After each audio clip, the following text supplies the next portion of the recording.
Good morning. क्या नाम है आपका? कौन सा डे लर्न करने का? हल्का राइट रखो, राइट राइट और राइट। ठीक है, तो अभी कार आपकी कौन से गियर में चल रही है? सेकंड गियर में। हल्का सा लेफ्ट आओ। First gear 0 to 15, second gear 15 to 30, third gear 30 to 40, fourth gear 40 to 60, fourth gear में 20 का मार्जिन होता है, क्योंकि अभी फिफ्थ गियर आ रहा है। पहले फोर्थ गियर ही टॉप गियर हुआ करता था। 800 वगैरह जो पहले आती थी उसमें फोर्थ गियर ही होता था। ठीक है, अब कार को अब धीरे से लेफ्ट लेके आ जाओ, इसलिए क्योंकि राइट से जो व्हीकल आएगा तो आपको डिस्टर्ब करेगा। ठीक, अभी आप कार कौन से गियर में चला रही है? सेकेंड। आपको पता है ये वाला एरिया रिकॉल करना है, लेफ्ट वाला फ्लैग रॉड, लेफ्ट वाला साइड मिरर, तो इससे आपको ये पता चलेगा कि कार आपकी रोडवे किस हिस्से पे चल रही है। अब जैसे कि आप चल रहे हो सेकंड गियर में, तो बहुत सारे जो बिगिनर्स हैं, जो सीख रहे हैं या सीखना चाहते हैं, उनके माइंड में एक डाउट होता है। वो डाउट क्या होता है कि उनको लगता है कि मेरी स्कूटी, मेरी बाइक जो है वो बिना एक्सीलेटर नहीं चलती है।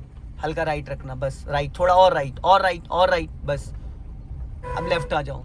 देख लो चाचा गार्डन में घूम रहे थे, इसीलिए मैंने कहा आपको कि सीधी करो स्टीयरिंग। तो उनके माइंड में एक डाउट होता है। क्या होता है कि जैसे वो बाइक स्कूटी, आप बाइक स्कूटी चला लेती है, तो स्कूटी में बिना एक्सीलेटर स्कूटी एक कदम भी चलती है? नहीं चलती है। अब वो माइंड सेटअप है कि इतनी बड़ी गाड़ी हमारी कैसे चलेगी। पर यहाँ पे क्या हो रहा है, कार कौन से गियर में है? सेकंड। और कार की स्पीड क्या है? 10+। मेरे पास एक्सीलेटर नहीं, मेरे पास क्लच और ब्रेक है। आपके पास एक्सीलेटर, बट क्या आपने कोई एक्सीलेटर प्रेस किया? तो ये क्यों चल रही है कार? क्योंकि ऑलरेडी इंजन जो 0 आरपीएम पे कार को फर्स्ट एंड सेकंड गियर में मूव करता है। First and second and reverse, ये 3 गियरों में गाड़ी आपकी चलती है। अब यहाँ पे आपको क्या करना है, 100% क्लच दबाओ और बहुत लाइटली ब्रेक लगाओ, 1 2 3 करके। जर्क नहीं आना चाहिए, नजर आपकी सामने रहनी चाहिए। कार आपकी रुक गई, कोई गाड़ी में जर्क आया, अगर यहाँ पानी का ग्लास भी रखा होता तो वो छलकता नहीं, जैसे कि गाड़ी आपने एकदम स्मूथ रोकी है। ठीक है, अगर आपने सडन ब्रेक मार दिया होता तो गाड़ी में झटका आता। तो कभी भी ऐसे अचानक ब्रेक नहीं लगाना होता, पहले से आप प्लानिंग करोगे तो कभी भी गाड़ी में झटका नहीं आएगा। अभी आपने पूरा फुल क्लच दबाया, जिससे कार का इंजन पूरी तरीके से फ्री हो चुका है, 100%। कार को फ्री करने का, न्यूट्रल करने के 2 तरीके होते हैं। एक होता है शॉर्टकट, आपने पूरा क्लच दबाया, कार ऑलरेडी सेकंड गियर में, बट गाड़ी न्यूट्रल हो चुकी है। एक होता है प्रॉपर, आप इसको न्यूट्रल करो। अब आप क्लच को रिलीज कर दो। तो कुछ सेकंडों के लिए अगर आपको कार के इंजन को न्यूट्रल करना होता है तो पूरा क्लच। अगर आपको प्रॉपर गाड़ी को रोक के न्यूट्रल करना है 2-3 मिनट तक या खड़ी करना है तो ये तरीका होता है, क्योंकि आप बहुत ज्यादा देर तक तो आप क्लच दबा के रखोगे नहीं, पैरों में पेन हो जाएगा। समझ गए? तो क्या कार को 2 तरीके से न्यूट्रल किया जा सकता है। फर्स्ट स्टेप, पूरा क्लच दबा के इंजन फ्री कर दिया, कार आपकी न्यूट्रल हो गई। फर्स्ट एंड सेकंड गियर में, रिवर्स गियर में कार रुक जाएगी। प्रॉपर न्यूट्रल करना है तो ये न्यूट्रल हो गया। ठीक, अब वापस आप फर्स्ट गियर डालो। गुड। अब आपको करना क्या है, देखो कार को थोड़ा सा आगे बढ़ाना है, ब्रेक को फ्री रखना। जैसे सपोज 2-3 मीटर बढ़ाना है, फिर पूरा क्लच लेके ब्रेक लेके कार को रोक लेना है। नजर बच्चे आपकी सामने रहनी चाहिए। ठीक है, चलो। ब्रेक जरा सा भी नहीं दबा होना चाहिए, सिर्फ क्लच, और पूरा क्लच नहीं छोड़ना, हाफ क्लच पे ही, पूरा छोड़ना ही नहीं है आपको। बस इससे ज्यादा नहीं, बस वेट, इससे ज्यादा नहीं। कार चलने लगी, पूरा क्लच दबा लो और ब्रेक लगाओ। रुक गई, फिर ब्रेक को फ्री करो।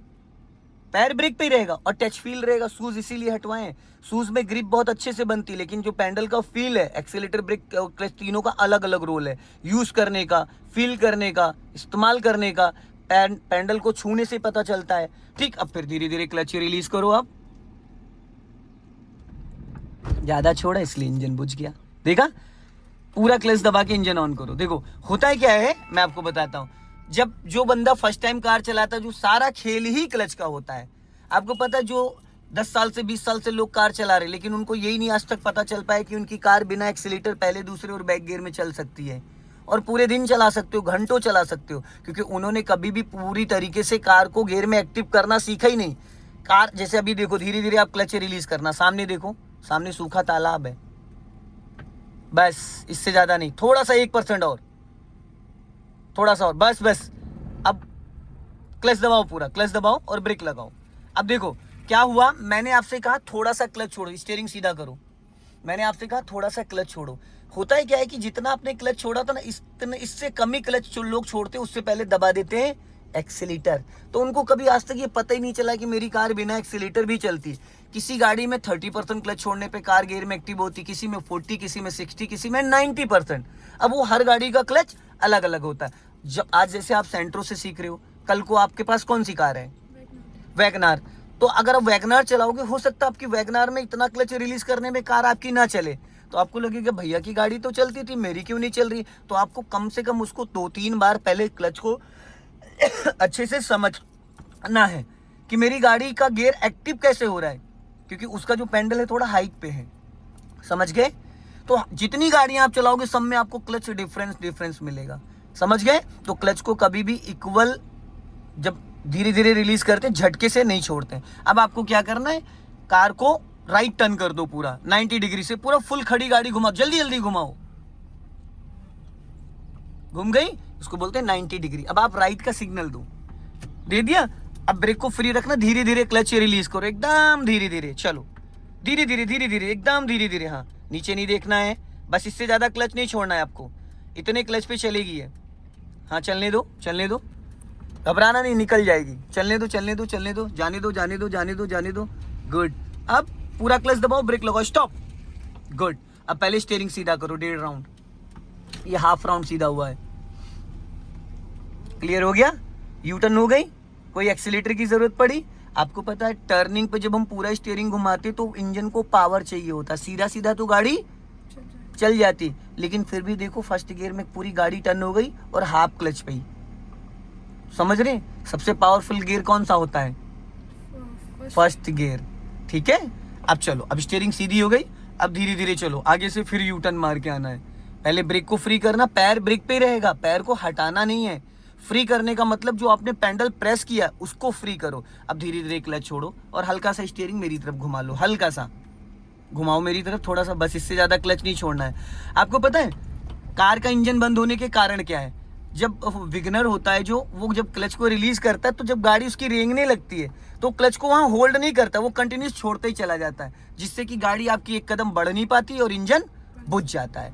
जब आपकी कार गियर में एक्टिव हो गई, जब वो रेंगने लगे, मान लो जैसे कि 1 2 3 4 5, 1 का मतलब 10%, 2 का मतलब 20, 3 का 30, 4 का 40, 5 का 50%। तो 50% जैसे अभी आप पूरा क्लच दबाओ और ब्रेक मत लगाना, सिर्फ क्लच दबाना, ओनली क्लच। ठीक है, दबाए रहना।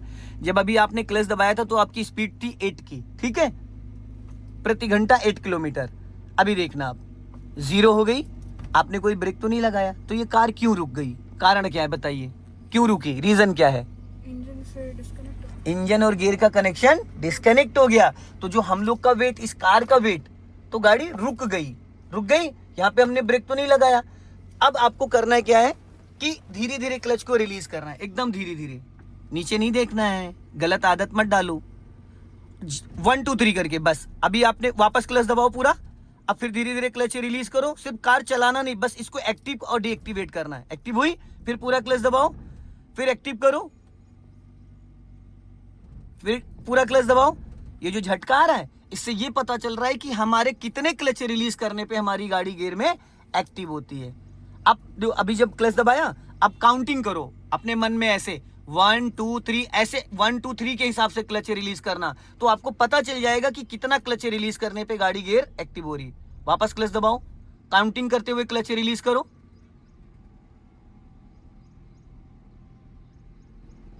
कितनी काउंटिंग करी आपने? 1 से 10 तक। 1 से 10 तो बहुत ज्यादा हो गया, 1 से 5 ही होता है वो। आप या तो उस हिसाब से नहीं आपने काउंटिंग करी।